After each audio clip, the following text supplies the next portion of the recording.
Welcome back, folks, to the WP-Tonic show. This is episode 389. We've got a great special guest, Jonathan Wold, with us. He's a WordPress evangelist, developer, and business. He's built businesses over a number of years. I haven't got my co-host, Cindy Nicholson. She will be coming back next week. Don't worry, folks. The intelligent part of this partnership will be returning. But she's on she's on break with her children and her husband. But she says she will be back next week. So, Jonathan, would you like to introduce yourself quickly to the listeners and the viewers? All right, I think you covered it, man. I'm always excited to talk about WordPress, and also I love talking about online communities. Whatever we should cover today, I'm sure it's going to be fantastic. So I appreciate the invite. I'll add that I live in one of the most beautiful places in the United States, North Idaho.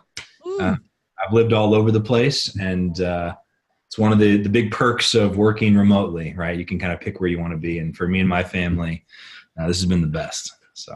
Yeah, I did actually look up. I never heard of it. And you're on a lake, and you got the ski resorts as well. You got a lot of great countryside and nature around you. So I'm jealous. But I live in a quite nice area myself. So, folks, what we're going to be discussing in this show, well, we're going to be touching building community, because if you've got a membership or any kind of website normally, or especially if you've got a membership site or or you're got courses or knowledge that you're selling, you are attempting to build community, and it's one of the methods and methodologies that's going to enable you to have a successful online business.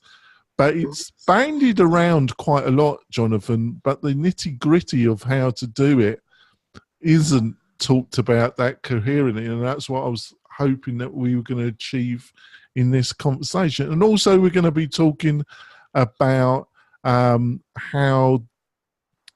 to compare the kind of SaaS competition to WordPress, like Kajabi, Thinkific, Teachable, to what the strengths and weaknesses are of WordPress. I know I touched that last week a little bit with our guest, Lee Blue, but I was hoping with Jonathan that we were going to have a bit of a different view to it. But before we go into the main part of the interview, folks, I want to talk about one of my major sponsors, and that's Kingster Hosting. And what is Kingster? Well, Kingster offers WordPress hosting only, and it uses Google Cloud Hosting as its backbone. But what you get from Kingster is a superb interface and fantastic 24/7 support. And basically, we host the WP-Tonic website with them. We've been hosting with them for a couple of years. They've been the major sponsor of the show for a couple of years, and they're just fantastic people to work with. What you get is fantastic staging, latest version of PHP that will make your site super quick, and great security, great technical support, and just in a way a great community to work with your website, especially if you've got a membership site or WooCommerce and you need something a bit better than just general hosting. So if that sounds interesting, and they are quality partners, go to kingster.com and find out more. Right, Jonathan. I just want to add on Kingster real quick. One of the things I've loved about them, had some good chats with some of their folks. They were one of the earlier contributors to the Tide project. It's a project on code quality, et cetera. So they dedicated some time and resources from their team to help kind of give some feedback on what we've been doing on the Tide project. So anyway, just echoing that, good people. Yeah, Brian Jackson, their marketing manager, he's a friend of mine. Tom, the financial side, he's a friend, I would say now. They just seem a good team. So, Jonathan, community. It's a word bandied around the internet quite generally, but the specifics aren't talked about. So, if you were attempting to build an online community, where would you start, and what are some of the things people got to know about, attempting to do that in 2019? So, that's a great question. I think so. the first thing I always start with is who's the audience for this, right? We just read Seth Godin's This Is Marketing recently, kind of refresh a lot of those thoughts. But it's worth touching on because a lot of us will like nod our heads and like, okay, of course, yes, we need to have a clear audience for this. But I'm like, no, really. You need like, if you want to build a community, who is this actually for? Who are the actual people that you're going to build this for?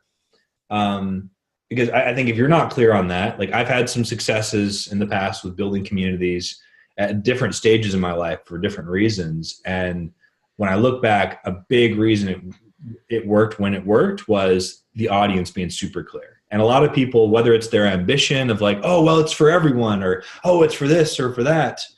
So yeah, I think the first thing I'm like, all right, if I want to build a community, who's the audience and what problem is this community trying to solve for them? Exactly. Who's going to be your tribe? Exactly. And if you're not clear on who it is and what's the problem, because I mean, community is cheap, right? Like a community, like saying I'm part of a community is a very cheap thing. It doesn't mean, it doesn't hold that much significance anymore. I could join a group on Facebook and say I'm in a community. So there has to be a very clear, like, why am I going to invest any time? Because the reality is most people won't. They'll join the community and invest no time. So and they're really not a part of it.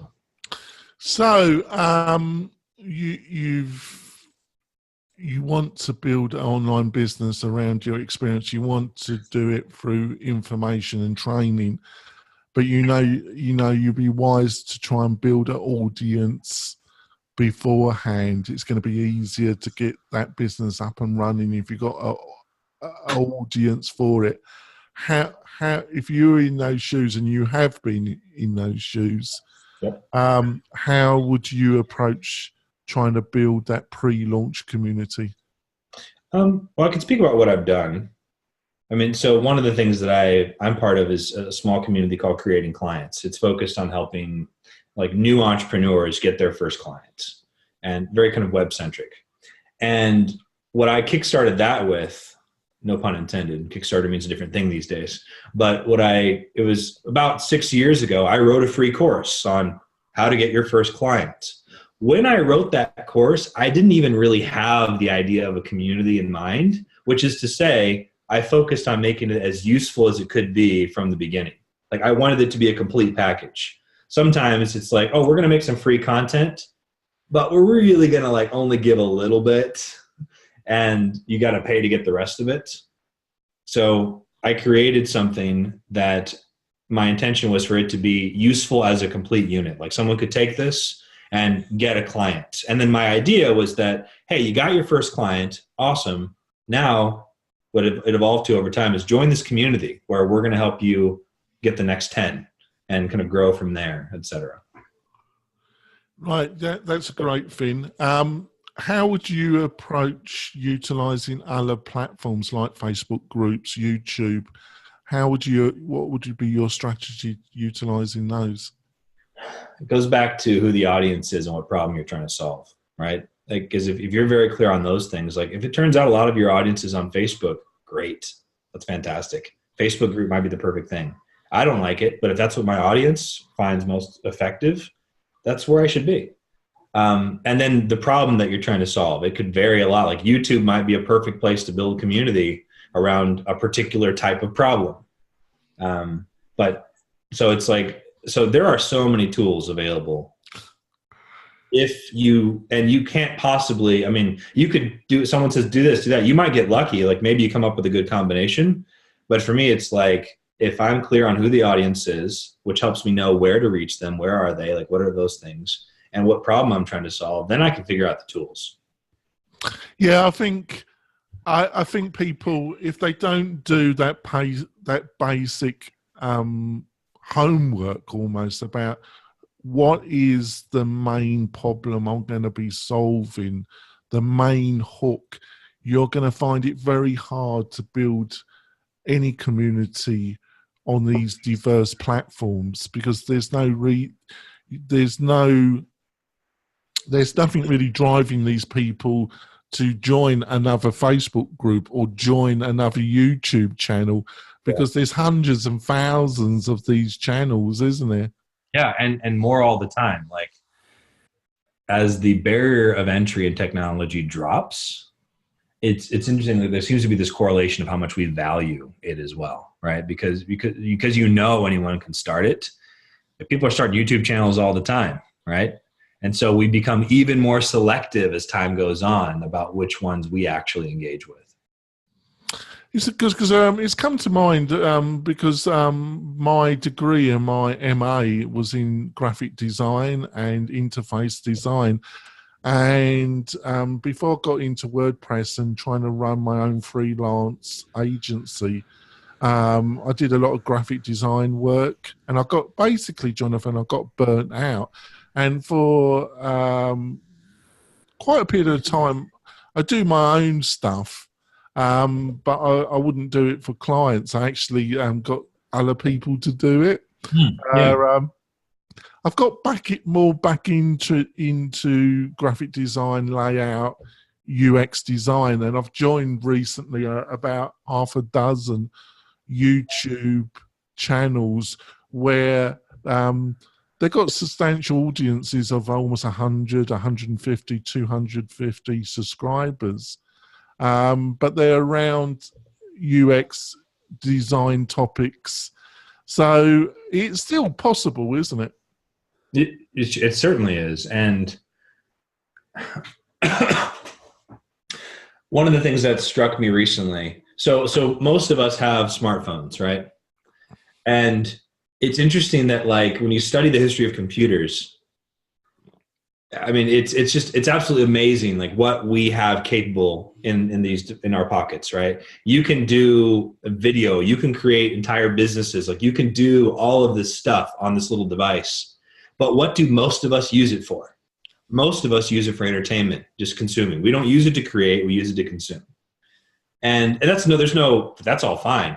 What's interesting to me about that is there seems to be this correlation between, as things become more accessible, for some strange reason, we tend to value them less. Like, so when I think about the web as an example, you can do just about anything on the web. It's incredible, the resources that are available.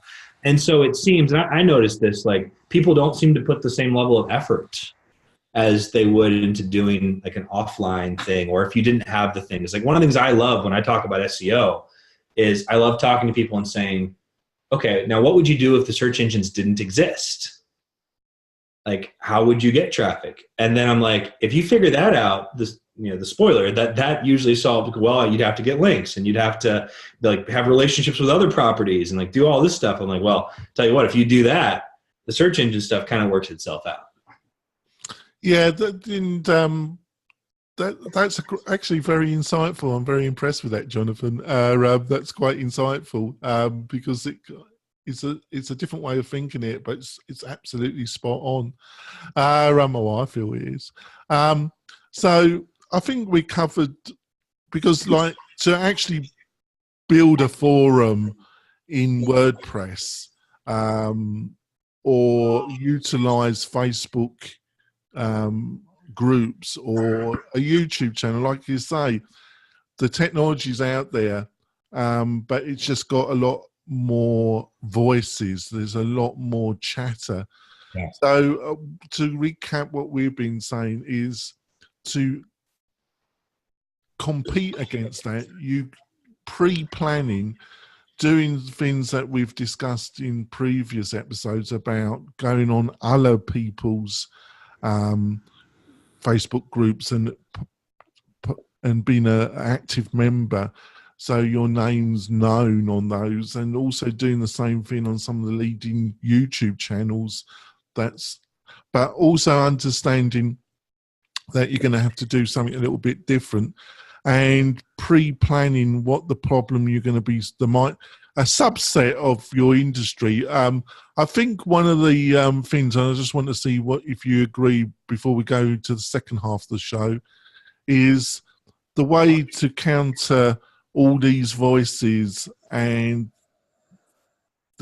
the technology getting a lot more easier is what I call, and it's probably not, it isn't a word, is to nicheify. Is to find a sub niche in a subject and then try and to provide real insight and knowledge in that niche of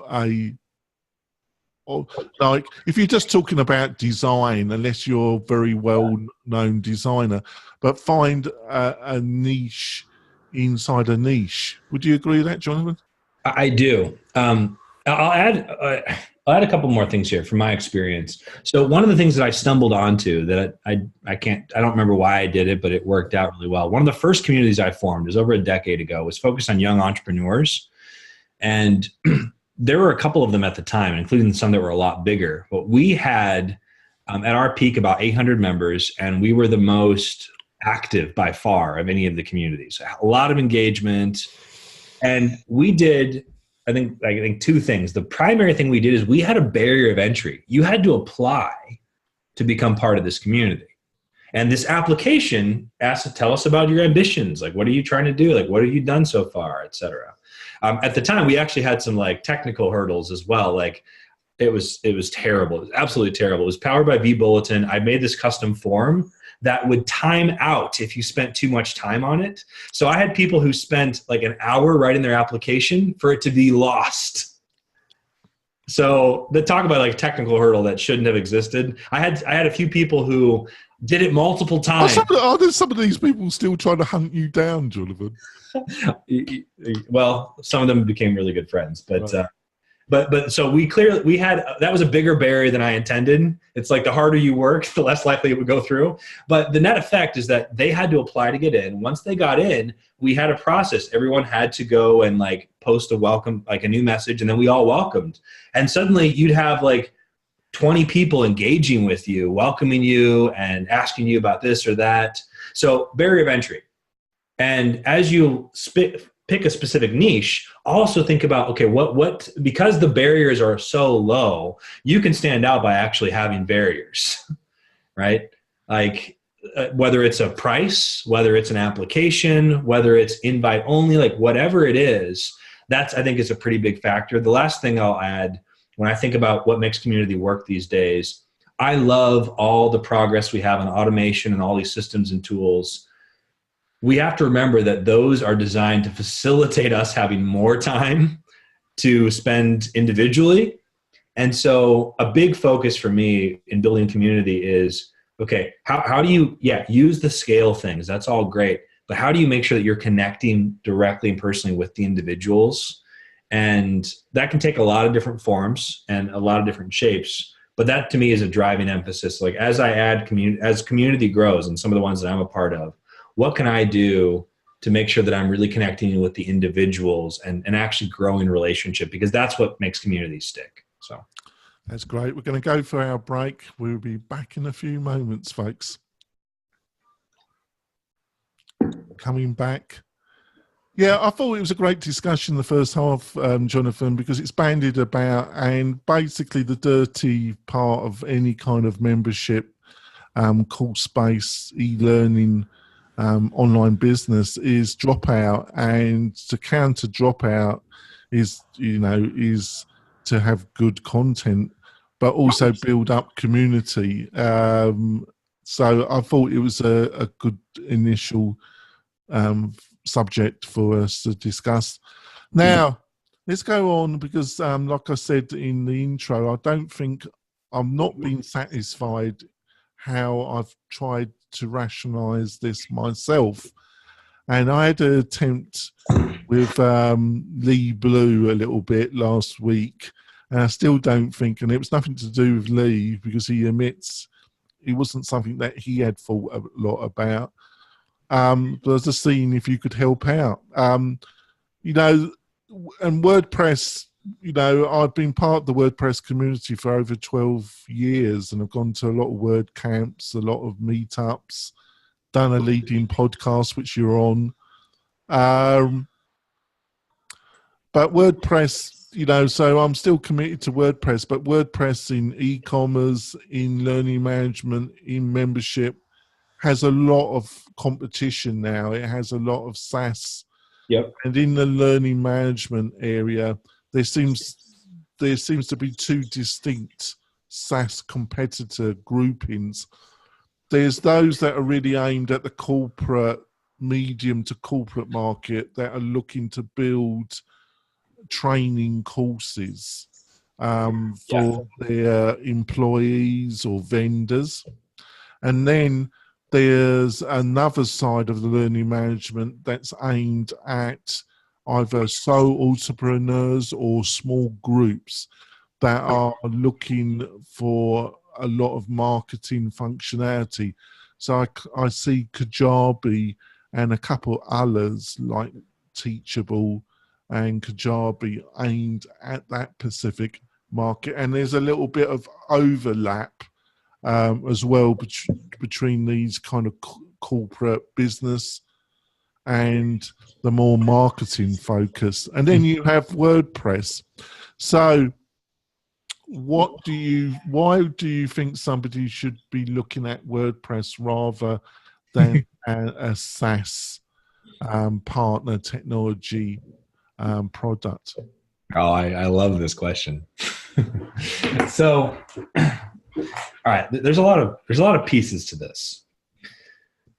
I think an important foundational piece that is often overlooked.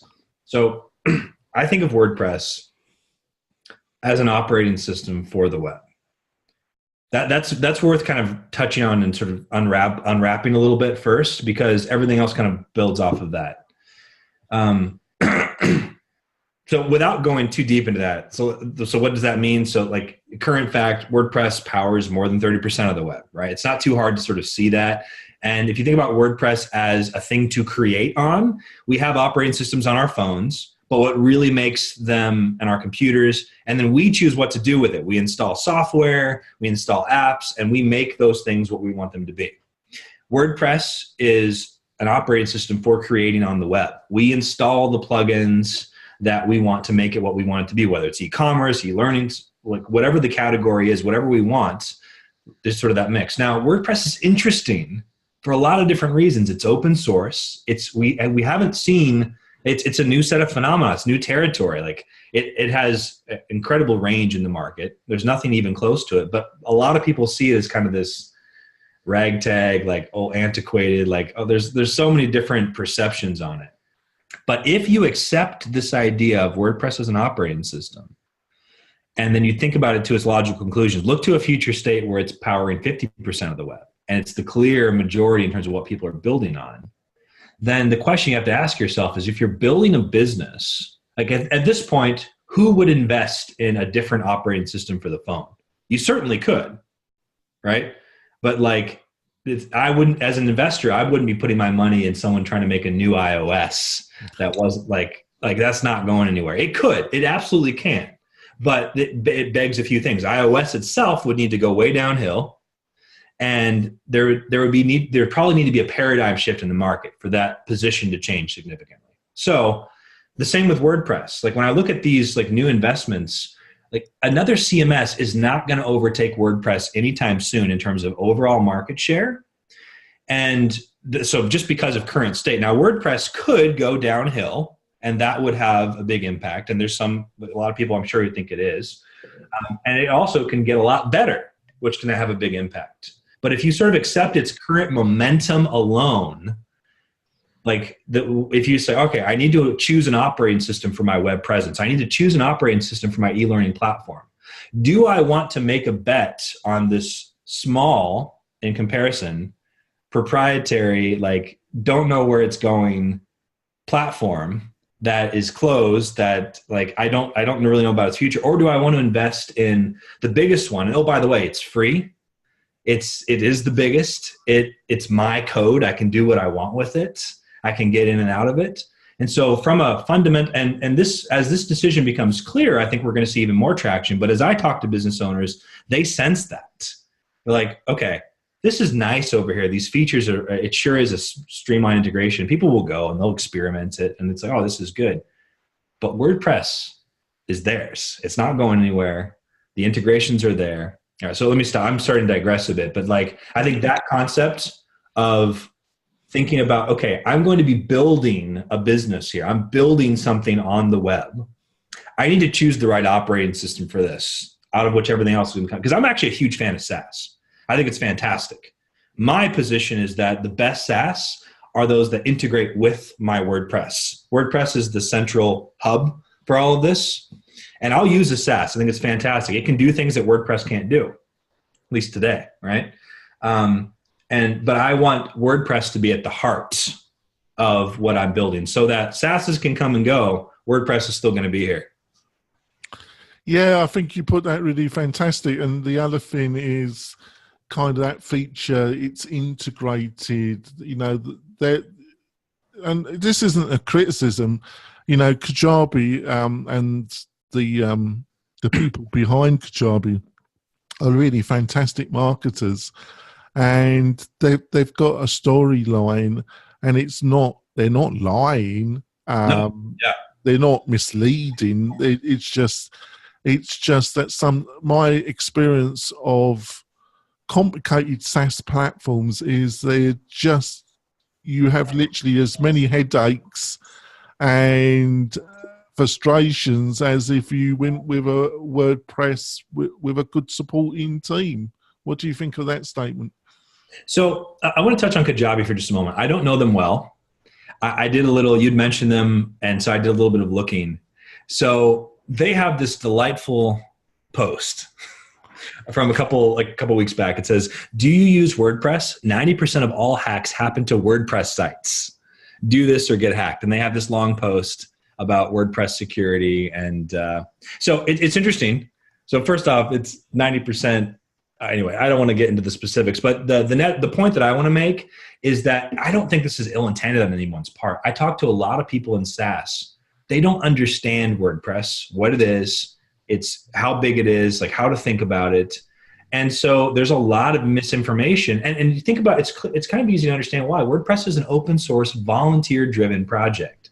Like we're trying to grow up a bit, but there's no cohesive messaging. There's not a bunch of money going into like how we kind of get this out there. So I see a lot of times where people, they just don't get it. Like I read a post like this and it's basically and this is why you should use Kajabi. WordPress is not secure, use Kajabi. WordPress is not secure, use Kajabi. SaaS breaches happen all the time. They just don't publicize them, do they? And it's much more devastating than there's not going to be a WordPress breach where like that isn't addressed in some way, right? It's in all of our best interest to address it. Anyway, but I see that a lot where it's like these folks will mean well, but they don't understand the messaging. Either they didn't dig into it, or I don't criticize a lot of folks. It's not, you have to kind of know the project, and I'm hoping to change that over time for us to get better at our messaging. But you have to know how to think about it. And when I talk to people about WordPress as an operating system, they're like, oh, that makes sense. Okay, now I can kind of think about that. Yeah. Well, duh. We shouldn't be investing in this. I'm like, do you really want to be in the operating system game? Like, is that are you trying to like create a thing bigger than WordPress? And they're like, that's a good point. Maybe they will, but if you think about it that way, it's very different. Yeah, we're going to wrap up the podcast part of the show. Our almost 30 minutes have gone quick, but Jonathan's agreed to stay on. We're going to be talking in the bonus content a recent article that he wrote. It was one of the reasons why I invited Jonathan onto the show, because I thought it was an excellent post.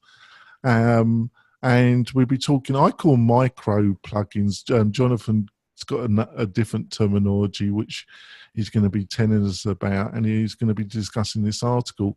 But before we wrap up, I also want to tell you about a free webinar that me and Cindy's doing on the 25th of this month, a Thursday, at 9 a.m. Pacific Standard Time. It's going to be the 7 things you need to know to build your first online course. And me and Cindy are going to be going through those 7 things that you need to know. And also we're going to be available to answer any questions that you've got about building that first online course. And it's free. And all you have to do is go to WP-Tonic/webinar, and you can register for this free webinar. It's going to be about an hour in length, and it's going to be great. So join us next Thursday for that, folks. So, Jonathan, how can people find out more about you and what you're up to? JonathanWold.com is the best place. I've got links to all the other things that I do. Yep, that's the best way to do it. That was short and sweet. We'll be back next week with another great guest. We're going to be trying to give you some insights about some of the business challenges and solutions and some of the things that you should be thinking about when you're building that first online course, or if you're thinking of building up your business and some of the things that are involved with that. We'll be back soon, folks. See you soon. Bye.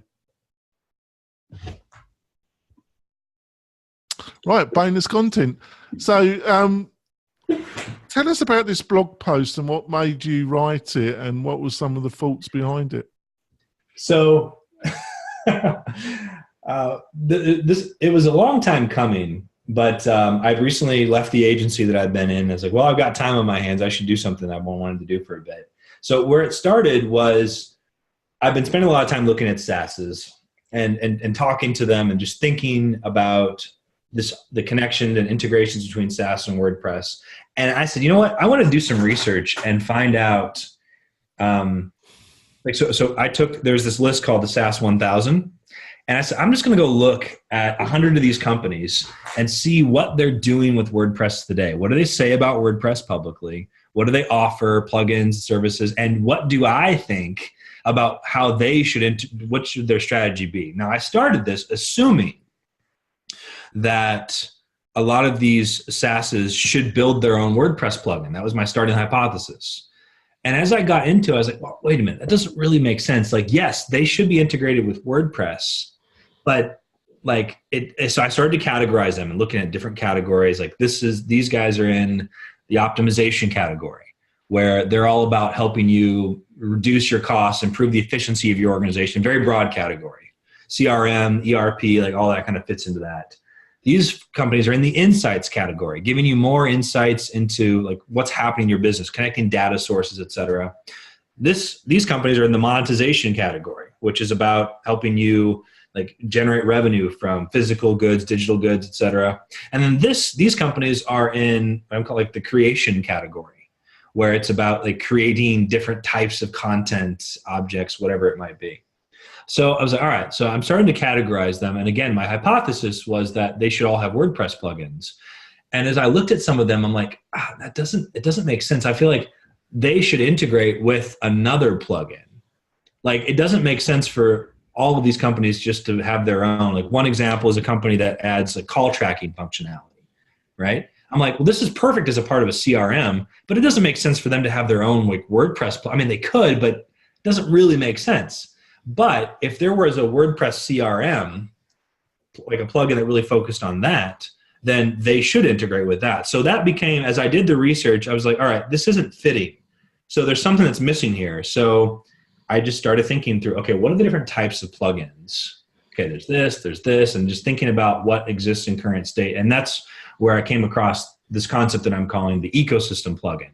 Mm-hmm. And I sort of built out so I basically started to say, okay, I'm going to look at 100 companies and then write about what I discover. And in that process of doing the research, I came across that concept and sort of developed it out from there. Yeah, I was a bit wrong there, but it was a few weeks ago when I read the post. So I see where you're coming from. In a way, maybe Lifter, LMS, and LearnDash are good examples, because they are the two main WordPress learning management plugins that my own agency works with. Yeah. I know both owners quite well, both great people, great teams. There's a host of other WordPress learning management plugins.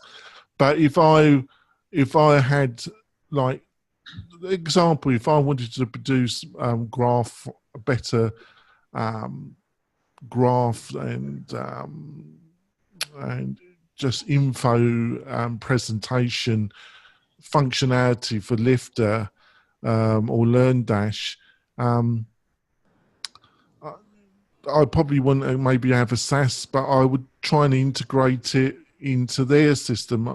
Yes. Am I on the right? You are. So I actually published a follow-up piece yesterday on how to build an ecosystem plugin. So I wrote the why, and then yesterday I published a how. So I think folks will find that interesting. It goes into more detail. So I basically there's three things that you have to have in place. You need a clearly defined audience, a clear problem for that audience that you're solving, like a specific, what problem are you focused on solving for that audience? And then a business model aligned with solving that problem, because that will vary quite a bit by the audience. Like this applies, it could apply to a nonprofit, right? So the business model that you're taking matters here to be clear on. Once you got that, then there's really three areas of focus in creating an ecosystem plugin. The first is simplifying decisions. Lifter LMS and I think I don't know it super well. I know some of the guys, but I'm gonna so I could do a better job of articulating it if I looked at it closer. But it's it's going to focus on solving it's making the idea is simplified decisions, right? So if you install Lifter LMS, you have all these things that are already kind of worked out for you already. Where I'm going to create my lessons here, I'm going to do this here, I'm going to hook this up here, I'm going to set up tests here, etc. They have the pieces kind of already there. So you simplify decisions. The second part of it is streamlining integrations, where you say, okay, what are the related products and services that my audience uses for this problem? There might not be any, there might be a lot.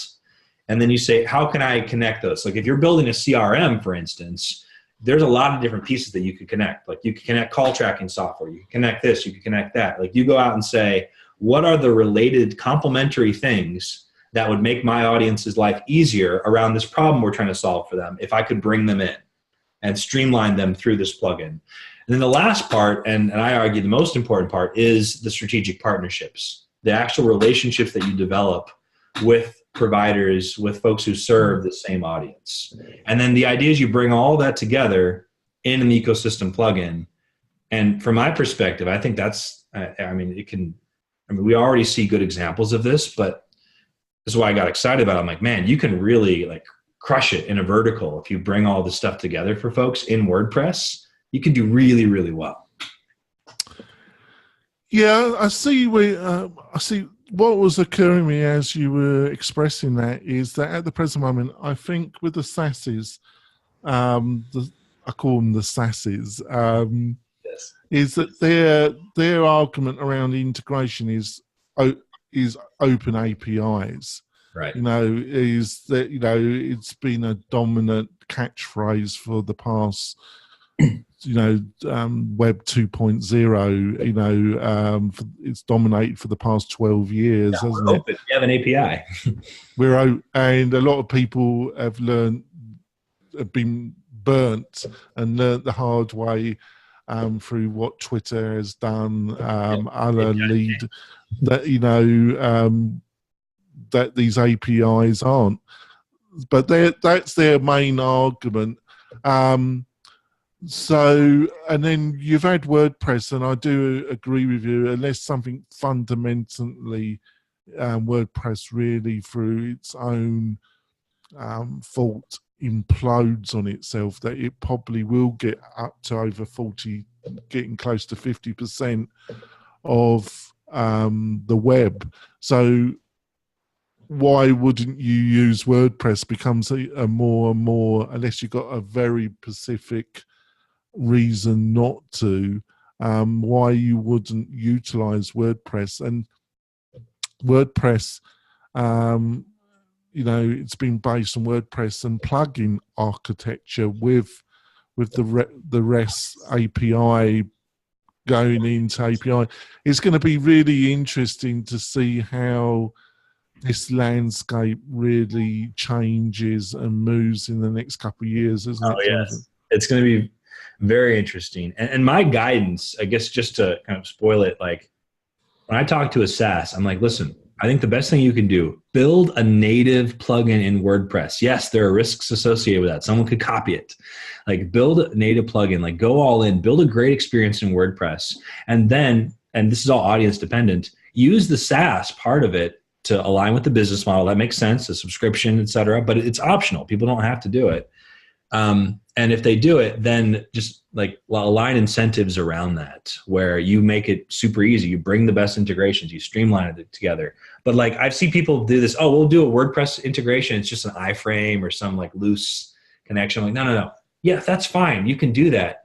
But you're going to lose out over time to people who really build great native integration, like native, these ecosystem plugins. So yeah, it's going to be very interesting, Jonathan, what happens over the next couple of years. And I think even this year, we're already starting to see some early signs. And we are really, aren't we? I have no idea where this is going, but I think that's why I was interested in the article, because I think you're also you're peering into the fog, and you're trying to get, and I think you're just touching something. So I thought I'll give you top kudos for that.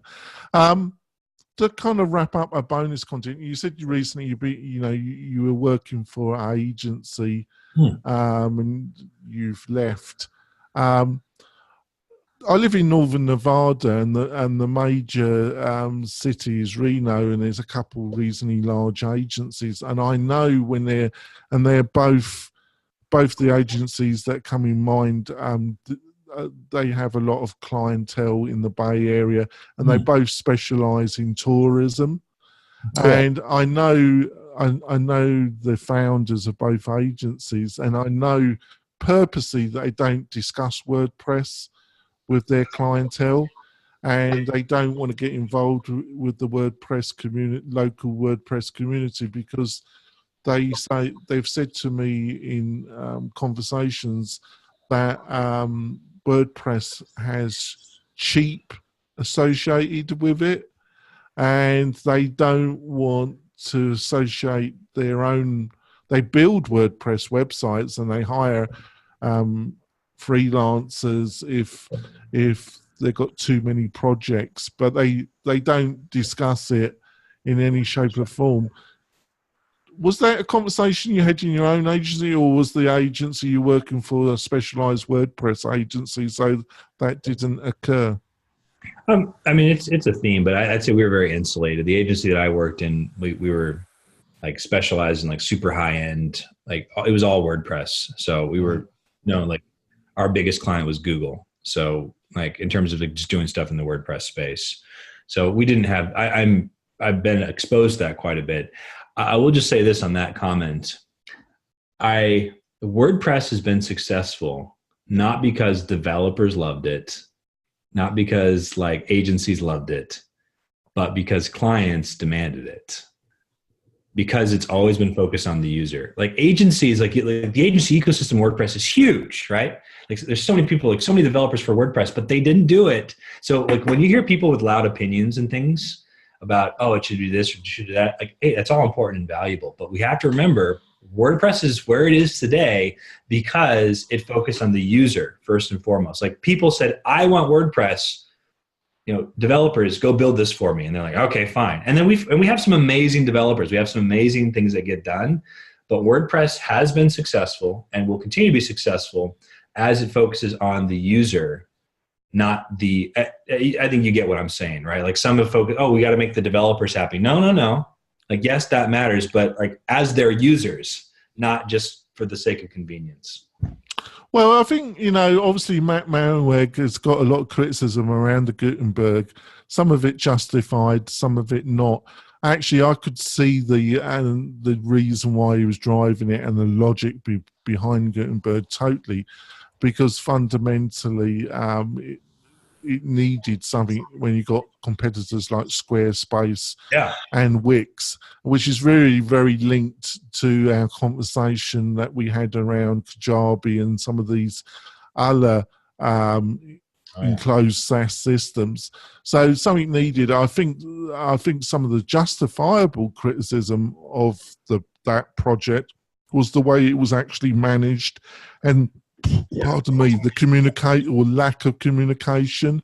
So I could understand both. But so obviously WordPress.com, had to do something around how pages are built. So Gutenberg is maturing rapidly, and so it will become a bigger and bigger competitor to things like Squarespace and Wix and a host of other. So in a way, we're circling back to the beginning of the part 2 of the podcast show, is that what we talked about, we're going to actually have a kind of native argument about when it's appropriate to use WordPress.com and when it's something that you own and you totally control. But I suppose what the benefit is that, the transfer of users, it should be a more, if it's done in the right way, it should be a more easier way to move from a kind of semi-enclosed system into having something that you fully own. Yes. Right. And I think as long as they do that, I think the future for WordPress looks reasonably good, don't you? I do. A quick comment, unsolicited comment on Wix and Squarespace. My opinion on these things, right? I think they are doing, like, investors are looking for things to invest in. These VC, like all these people with lots of money, how do you invest in WordPress? So they don't know how. So they invest in these other ones. Wix and Squarespace, from my perspective, when I see some of the things that they're doing, like Wix now has like a developer platform. They claim to be open. They are trying, and they're putting the money into it. Like whether they think so or not, like they're basically competing for the operating system position. And I don't think they're going to win. At some point, the money's going to run out. And so, like, I think if they wanted to really, like, strategically, I think one of the best plays is for people to build platforms like Wix and Squarespace, but use WordPress and be connected to the WordPress ecosystem.